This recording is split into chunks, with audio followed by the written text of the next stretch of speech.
Welcome to IAS Project. We are continuing with the videos on Indian economy for UPSC Civil Services Exam. Let's look at what are services. Service is such work or activity that is performed for someone or someone else. For example, if you take an Uber, let's say for a distance of 10 kilometers, it is a transport service provided by Uber. If you are driving your car for the same distance, it is not a service because you are not driving a car for someone else. If you take an Uber, Uber is providing a service to you, so it is called as a service in economics terms. If you do or if you drive yourself, it is not a service. However, if you rent a car and if you are driving yourself the same distance, it is a service being done by the rental car agency to you, and the service is providing a rental car.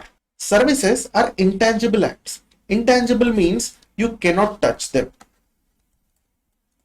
An example can be, let's say you go for a haircut. You cannot touch haircut as a service. Let's say you go and watch a cinema. You cannot touch a cinema. So services are those acts which are intangible. Also, they cannot be manufactured or transported or stored or stocked. Let's see these aspects from the point of view of these examples only. Can you store or can you transport a haircut? You can only transport goods, you cannot transport services. Similarly, they cannot be stored. You cannot store a cinema or a haircut. If you are going to a shop, the stylist will do a haircut and the service is performed. It cannot be stored so that you can go tomorrow when he is not there on a holiday and you can consume it. If you go on the next day, he will be performing a new service altogether. It is not the old service that was there yesterday. They are produced and consumed simultaneously. Let's consider this example. You go to a cinema. The cinema is playing. If you are sitting in the cinema hall, you will consume the cinema content. If you are not in the hall, you cannot consume the content. So they are produced and consumed simultaneously. Next point is services are perishable in nature. Let's understand this again with the example of cinema. For example, Mission Impossible new movie has come. If there are 100 seats in the theater, let's say only 80 seats are filled. So the remaining 20 seats are vacant. And the show timing 9 a.m. to 11 a.m. Once the show timing is finished, you are not going to get these 20 seats back. Which means that once a service is performed, whether it is consumed or not, it is finished. Let's consider another example. Suppose you are flying from Chennai to Bombay or Mumbai. Let's say in Air India flight. If Air India flight has, let's say, 10 vacant seats,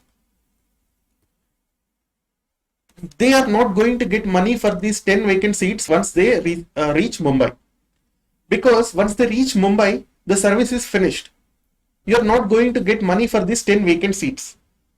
So the services are perishable in nature. Each service is unique. Therefore, there is a concept of inconsistency which comes with the services. Inconsistency is also called as variability.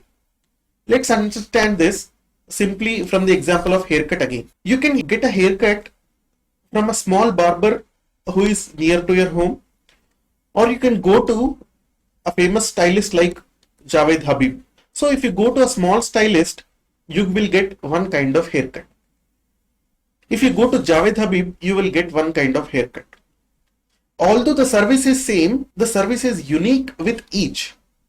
So there is an inconsistency in the haircut you are getting at two places. Also, today you go to get a haircut from the small barber, and after 2 months you go to get a haircut from the same small barber. The haircut may be different. You may like it for the first time, you may not like it in the second time.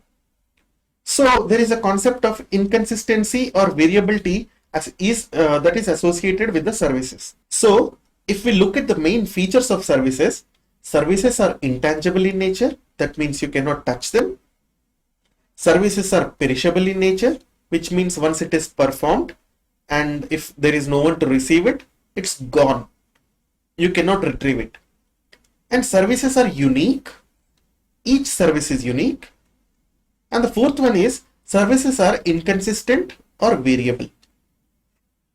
Let's look at the last point. For considering an act as service in economics, there must be a transaction or payment or exchange involved. So, for example, a mother raising her children without any payment is not called a service. For example, a father teaching children, let's say mathematics, is not a service. However, if the children go to, let's say, tuition and they learn from a teacher, it is called as a service for the purpose of economics. So, if the students are being taught at home by their parents, it is not called as a service. However, if they are taught at a tuition, they can be home tuition or it can be going tuition outside. It is still called a service. Let's look at the first point again from this perspective. Service is a work or activity that is performed for someone else. So we have seen the example of going in a taxi, like going in Uber service, driving the car yourself, or driving a rental car. So in the first one and in the third one, it is called a service because in the first one you are taking transportation services from Uber. In the third one, it is called as a service because you are getting rental services or car rental services from a car rental provider. In the second one, you are driving your own car, so it is not called as a service because you are doing the act for yourself. Let's follow up in the next video. Please like and share this video. Also subscribe to IAS Project. Thank you.